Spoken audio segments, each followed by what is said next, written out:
Passé l'étape d'un effet de mode ou d'une simple recommandation des bailleurs de fonds, l'approche genre est incontestablement devenue ces dernières années une préoccupation majeure dans les projets et programmes de développement y compris l'assainissement. Si l'importance de son intégration est reconnue par tous, sa mise en œuvre peine à être une réalité dans les politiques et stratégies nationales des pays francophones en Afrique de l'Ouest. Face au progrès encore lent et timide, seul un sursaut dans le cadre des ODE peut contribuer à lever les contraintes et obstacles pour garantir la santé, le bien-être et l'épanouissement des femmes, des jeunes et enfants dans un secteur resté longtemps par pauvre. La prise en compte effective de l'approche genre est malheureusement encore une profession de foi.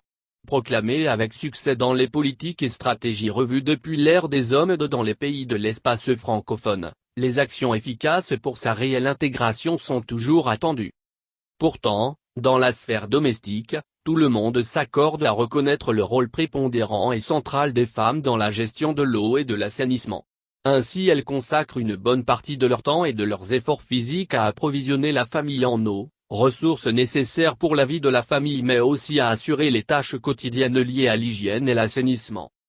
Depuis la conférence de Pékin sur les droits des femmes, 1995, où la reconnaissance du rôle de la femme comme actrice du processus de développement a été réaffirmée, sa participation est désormais devenue une condition de réussite et de pérennité des actions de développement.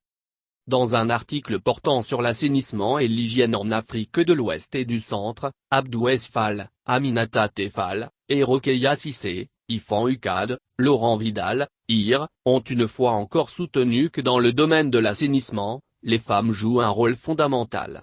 Parce que tout simplement, dans les sociétés africaines, les femmes sont souvent responsables des tâches ménagères et généralement du maintien de l'environnement. Ainsi, de la gestion des ordures, l'hygiène de l'eau, la conservation des aliments à l'hygiène des enfants en passant par le nettoyage des équipements sanitaires etc. Les femmes assument plusieurs responsabilités dans les ménages.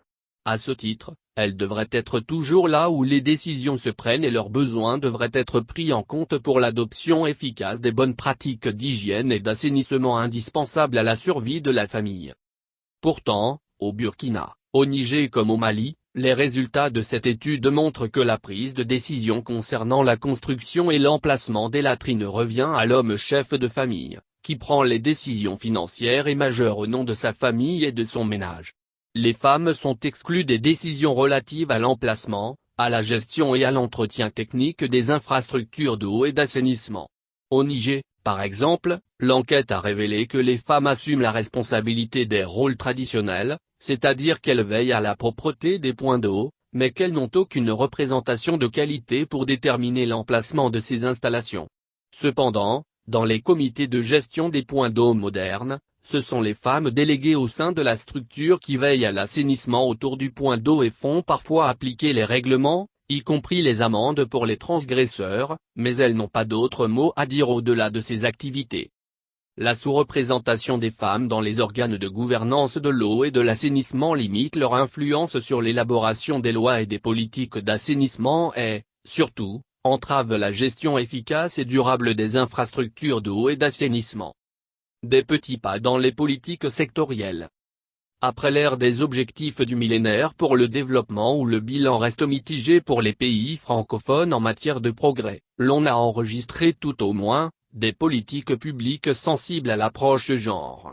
Dans le domaine de l'hygiène et de l'assainissement, l'intégration de l'approche genre dans la politique et la stratégie nationale n'est plus à démontrer, martèle la responsable de la composante hygiène et assainissement de base à la direction départementale de la santé du littoral au Bénin, Madame Oussou Françoise. C'est le cas aussi au Togo, au Niger ou au Burkina Faso. Comme dans tous les secteurs de développement, les politiques publiques ont désormais accordé une place privilégiée à l'approche genre, renchérit la présidente de l'association Cercle pour l'eau, l'hygiène et l'assainissement, CA, au Togo, Ahmed Zenuyo Onutf. C'est le fruit d'une conjugaison des efforts des partenaires techniques et financiers du secteur qui à travers leur accompagnement, influencent progressivement les politiques et les acteurs, mais aussi une volonté politique des pays à s'aligner sur les engagements pris au niveau international ou régional. À cela, il faut ajouter les actions pilotes des projets et programmes qui capitalisent et valorisent des résultats édifiants en matière de réalisation des droits d'accès à l'eau potable et l'assainissement pour les populations les plus pauvres et marginalisées, y compris les femmes, les filles. Au nombre des efforts, il faut retenir également les actions entreprises pour encourager la présence des femmes dans les projets et programmes, mais aussi dans le secteur à travers l'octroi des bourses d'études. Au départ, il n'y avait pas beaucoup de femmes décideurs dans le secteur de l'assainissement. Mais les choses évoluent. Quand moi j'ai démarré le secteur en 1995, je faisais partie des rares femmes. Mais aujourd'hui, je constate que l'effectif des femmes évolue, témoigne Madame Oussou.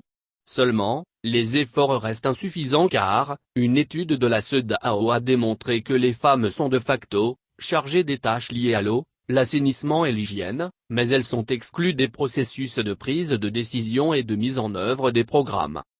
Une intégration insuffisamment prise en compte. Moins avertissement. Malgré les efforts d'intégration des femmes dans les sphères décisionnelles, le constat général est à l'insuffisance des politiques. La présence des femmes dans le processus de gestion des ressources n'est toujours pas effective. Bien qu'il soit avéré que leur intégration dans l'ensemble de la chaîne, à savoir de la prise en compte des besoins, en passant par les décisions jusqu'à l'utilisation de la ressource, est essentielle, la théorie prend encore le pas sur la réalité. Pour les chercheurs Abdou Esfal, Aminata Tefal, et Rokeya Cissé, Ifan Ucad, Laurent Vidal, IR, le rôle central de la femme dans l'assainissement ne s'est cependant pas traduit en une prise en compte des besoins des femmes dans la planification des politiques publiques liées à l'assainissement. Au-delà de la prise en compte dans les documents de politique et de stratégie nationale, en termes d'action et de mise en œuvre, il n'y a pas de réelle avancée.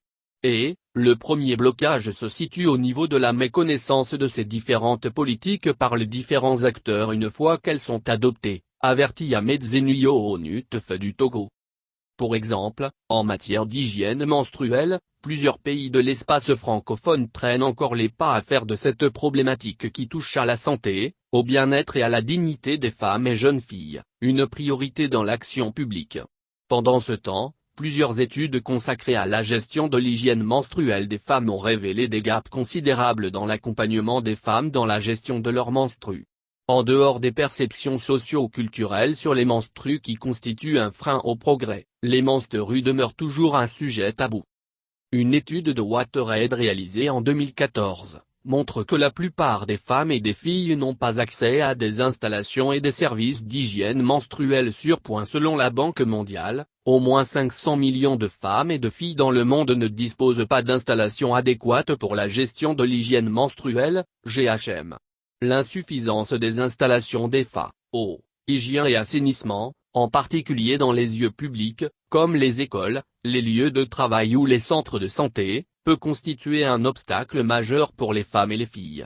L'absence de toilettes séparées avec des portes pouvant être fermées en toute sécurité, ou l'absence de moyens pour jeter les serviettes hygiéniques usagées et d'eau pour se laver les mains, signifie que les femmes et les filles sont confrontées à des difficultés pour maintenir leur hygiène menstruelle de manière privée, sûre et digne. Cette insuffisance de politique sectorielle prenant en compte les besoins des femmes est un obstacle majeur au progrès socio-économique des femmes. 40% des femmes à Kédougou au Sénégal disent manquer l'école au moins une fois par mois en raison des menstrues. En effet, les toilettes dans les structures éducatives disposent rarement d'équipements permettant aux femmes d'être confortables dans la gestion de leurs menstrues. La plupart des femmes et des filles n'ont pas accès à du matériel de santé menstruelle abordable. De nombreuses études ont révélé que des produits menstruels inadéquats font que les filles abandonnent l'école environ 5 jours par mois, soit 50 jours par an. 23% d'entre elles quittent carrément l'école lorsqu'elles commencent à avoir leurs règles. De même, dans la majorité des places publiques telles que les marchés, les lieux de travail et les espaces de loisirs, les toilettes sécurisées et spécialement aménagées pour les femmes sont bien rares. Au-delà des structures sanitaires insuffisantes, l'accès au matériel hygiénique reste tout autant problématique. Au Burkina Faso et au Niger, la majorité des filles interrogées lors d'une enquête de l'UNICEF utilisent des pièces de tissu ou du coton absorbant car les tampons hygiéniques ne sont pas produits localement et ceux importés, sont chers pour des populations pauvres. À moins de 10 ans du terme des ODD, le changement est encore possible. Pour autant l'espoir n'est pas perdu. Car, au Sénégal comme au Niger, sur la problématique de l'hygiène menstruelle, le Conseil de concertation pour l'approvisionnement en eau et l'assainissement, WSSCC, et l'entité des Nations Unies pour l'égalité des sexes et l'autonomisation des femmes, ONU Femmes, en Afrique de l'Ouest et du Centre ont mis en œuvre le programme conjoint genre, hygiène et assainissement qui a enregistré des résultats édifiants. Ce programme aura permis de combler les gaps en connaissances dans le domaine de l'hygiène et de l'assainissement des femmes. Il a provoqué une prise de conscience des autorités étatiques et autres décideurs pour une prise en compte effective des besoins des femmes dans les processus de prise de décision sur les politiques sanitaires et de promouvoir des bonnes pratiques. Également, au Niger et au Burkina Faso, des résultats probants ont été enregistrés par l'organisation WATRED. Il s'agit du plaidoyer réussi qui a conduit à l'intégration des droits humains à l'eau et à l'assainissement des personnes vulnérables notamment des femmes et des filles dans les documents de politique nationale, la stratégie nationale genre et le nouveau référentiel national de développement. Ces documents mentionnent la nécessité de prendre en compte les besoins spécifiques des femmes et des filles en matière d'assainissement et d'hygiène. Plus encore, à travers ses interventions, elle a influencé avec succès l'institutionnalisation de la célébration nationale de la Journée nationale de l'hygiène menstruelle par les acteurs des secteurs de l'éducation, de l'eau et de l'assainissement. Ces célébrations sont aujourd'hui des opportunités de sensibilisation et de plaidoyer pour un meilleur accès des femmes et des filles à l'assainissement et à l'hygiène. Lors de la campagne présidentielle et législative, l'organisation a aussi saisi cette opportunité pour amener le nouveau gouvernement du Burkina Faso à prioriser dans la mise en œuvre de son programme, les besoins spécifiques des femmes et des filles en matière d'assainissement. À côté au Niger, dans le cadre du projet financé par la Fondation Bill et Melinda Gates, un guide d'intégration genre dans les plans locaux eau assainissement et hygiène est en train d'être élaboré avec l'appui de WATRED.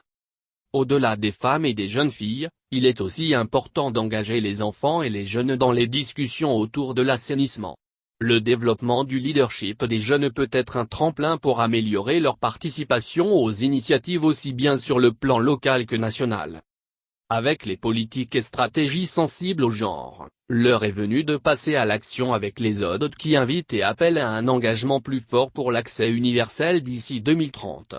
Cette fenêtre d'opportunité devra être saisie pour plus de femmes dans le secteur et surtout, pour que leurs besoins et préoccupations soient réellement pris en compte afin de combler le gap considérable en infrastructures sanitaires aussi bien dans les zones urbaines que rurales.